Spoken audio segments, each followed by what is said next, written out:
What's up, y'all, and welcome back to my channel, or if you are new here, hello and welcome.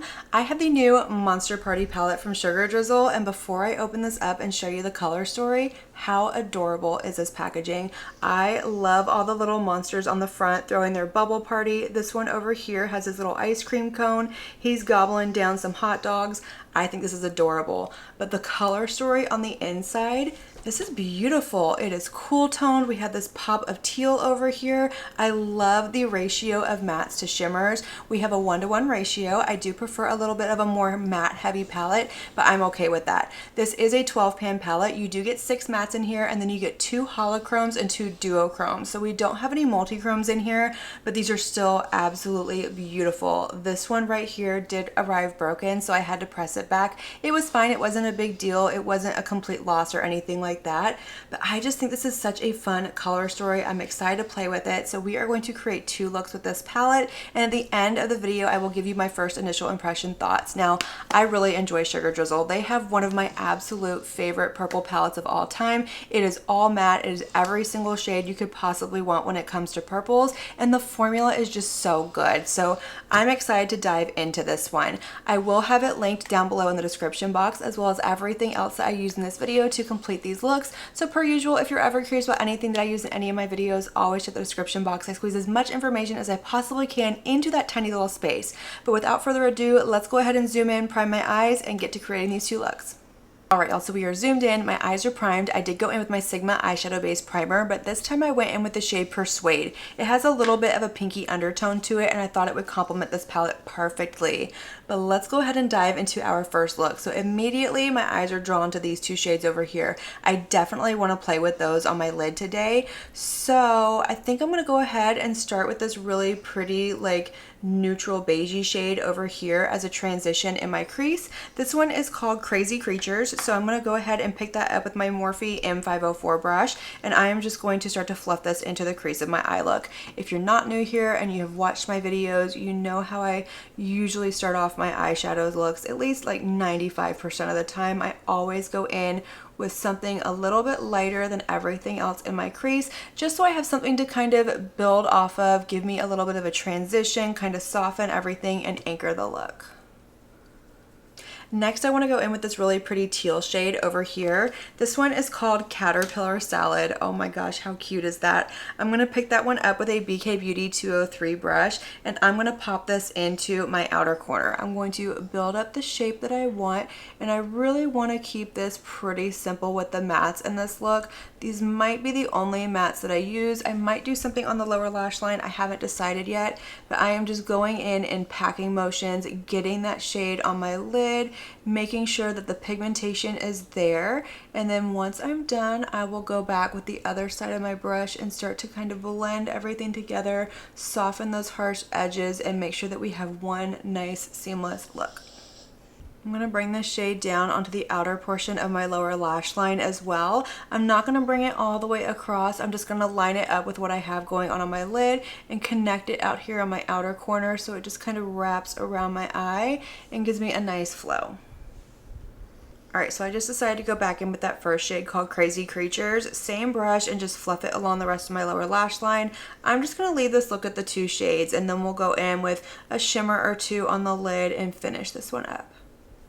Alright, my lid is primed by NYX Glitter Primer per usual. I'm going to go in with this shade right here all over my lid. This one is called Party Time. This is a holochrome shade in this palette. It is one of 2 of them, and this shade is so beautiful. This is the one that I said came broken, so when I was fixing it and packing it back in, I did get some on my finger and I swatched it on the back of my hand, and it is so sparkly and shifty and smooth.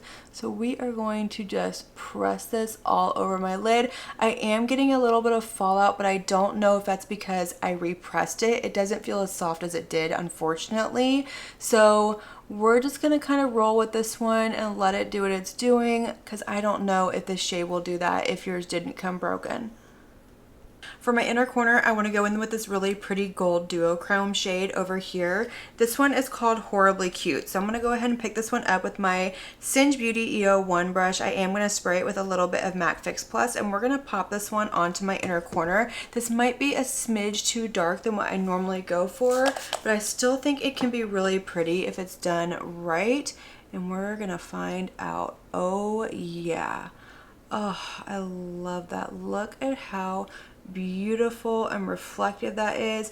I'm not getting any fallout with this one, and I usually don't with Sugar Drizzle shimmers, which leads me to believe that the reason I got fallout with that first one is because I did have to repress it, and it probably messed with the formula just a little bit, but that is beautiful. Okay, let me go ahead and finish up this look. Alright y'all, so this is the first completed look with this palette, and I really like the way this one turned out. I love the simplicity of it. 2 mattes, 2 shimmers, and we are done. The mattes performed just as I expected them to. The shimmers are beautiful on the lid. They are nice and smooth. They're not emphasizing texture, and the sparkle and reflection in that holochrome is stunning. But let me show you what I used to finish off this look so we can jump into our second look with this palette. So in my lower waterline, I went in with a NYX Epic Wear liner in the shade Turquoise Storm. I put my ZC liquid liner on my lid and then finished it off with my Charlotte Tilbury Exaggerized mascara. But let's pop into this second look because I'm really excited to dig into some of these shades. In particular, this one right here and this really pretty like dusty mauve shade up here. So I think I'm gonna go ahead and start with this shade over here. This one is called Fuzzy Vermin. I love that name. It's so incredibly cute. I love the theme behind this, and I love it whenever a brand comes up with something and it's not just the artwork, but it's through the entire thing. It's the color story, it's the shade names, it's the entire idea behind it, and this one is adorable. But I'm going to pick that shade up with a BK Beauty 202 brush, and I am going to fluff this into my crease. You already know the drill, building up that depth, that definition. This is a really light pastel pink, so I may not get the full like color payoff on my fair cool undertones, but you'll still be able to see a little something. So next for my outer corner, I want to go in with this really pretty, vibrant, peachy pink shade over here. This one is called Lil Creepy. I'm going to pick that up with my BK Beauty 206 brush, and I'm just going to start to pack this onto my outer corner. Basically the same technique that I did over here, just different shades, but I want to build up the shades, see how much of the intensity that I can get and how it's going to perform. Once again, I'm going in with my packing motions and really just building up that full potential.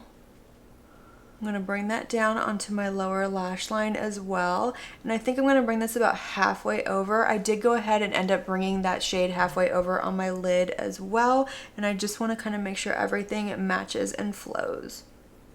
Next, I want to pop into this really pretty dusty mauve shade up here. This one is called Popping Bubbles. I'm going to pick that one up with my Sigma E24 brush, and I am going to put this in my outer corner, not bringing it over quite as far as that first shade that I put down, but I just want to start to build a soft gradient, a little bit of depth out here. See how these shades are going to build up on each other, if they're going to kind of fluff away, grab, or do anything weird.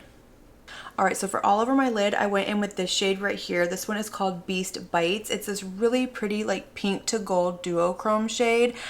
I had to cut everything off because somebody drove by in the middle of it and just blared their horn, and I was afraid that you weren't gonna be able to hear anything. So I apologize, but this is what the shade looks like, and I just put it all over my lid, bringing it over to the inner corner, bringing it to the outer corner, and I think it looks absolutely beautiful on the lid. Nice and smooth, very creamy. I didn't have any fallout or anything like that, but I do want to go in with this shade right here. This one is called Monstrous Fun, and I want to put this just on the very outer portion of my lid. This is a really pretty holochrome shade, so it has all of those like holographic glimmers in there. This one feels nice and smooth, very creamy, so again that leads me to believe that this shade, it didn't perform as well because I had to repress it. But I'm going to put this over here in like the outer corner, kind of bumping it up to that matte, bringing it over and blending it into the rest of the shade on my lid, and I love that. That looks so pretty, very soft but still nice and sparkly. And lastly, for the inner corner, I want to go in with this really pretty like peachy duochrome over here. This one is called Furry Cyclops. Ah, so cute. I'm going to pick that up with my Singe Beauty EO1 brush. I'm going to spray it with my MAC Fix Plus per usual, and we're going to pop this one into the inner corner and finish up this look.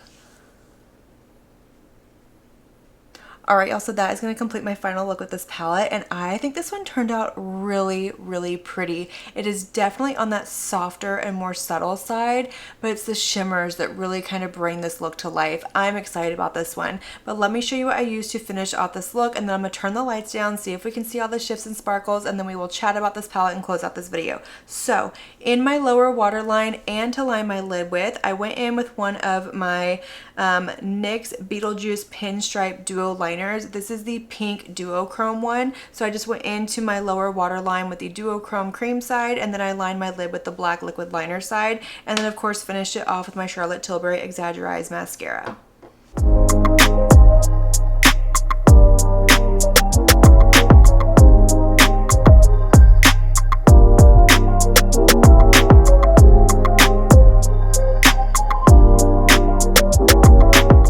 Y'all, I think this is such a super cute eyeshadow palette. I had so much fun creating these two looks. I love the way that both of them came out. The theming is 100% on point with this one. From the packaging to the color story, the shade names, all of it. And I absolutely love that.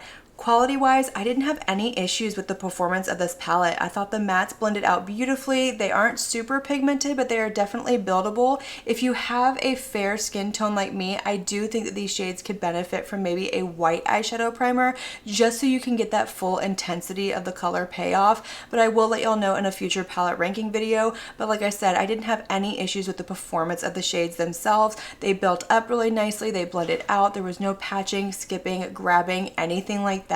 And the shimmers in here are so beautiful. They are nice and smooth. They have kind of like that putty like texture to them. They went on really nicely. They are sparkly, reflective. Those duochromes have that really pretty shift, and the two holochromes in here are nice and sparkly as well. I really enjoyed this palette. I think it's a beautiful color story. I'm excited to create more looks with it, and I definitely want to pull in maybe some other palettes from the brand, maybe my purple one, and create some more looks, get a little bit more depth and things like that, because I do wish that there was just a little bit more depth to this palette, but it is still beautiful nonetheless. I just don't think that it's going to be like an all-in-one palette for me. I think it's going to be a more of a companion palette for me, but that is going to complete this video. I hope y'all enjoyed it. Let me know all of your thoughts down below. Which look was your favorite? Are you a Sugar Drizzle person? If you are, what palette is your favorite? Do you plan on picking this palette up? I want to know it all. Let's have that conversation. Light up that comment section, and as usual, I want to thank you all so much for watching my video and spending your time with me. It truly does mean so much to me. And if you like this video, make sure you give it a big thumbs up before you leave. Don't forget to hit that subscribe button and click on that notification bell so that you can be notified of all my future posts here on my channel. I do post quite a few videos every single week, and I wouldn't want you to miss one. But until my next video, have a good one. Bye.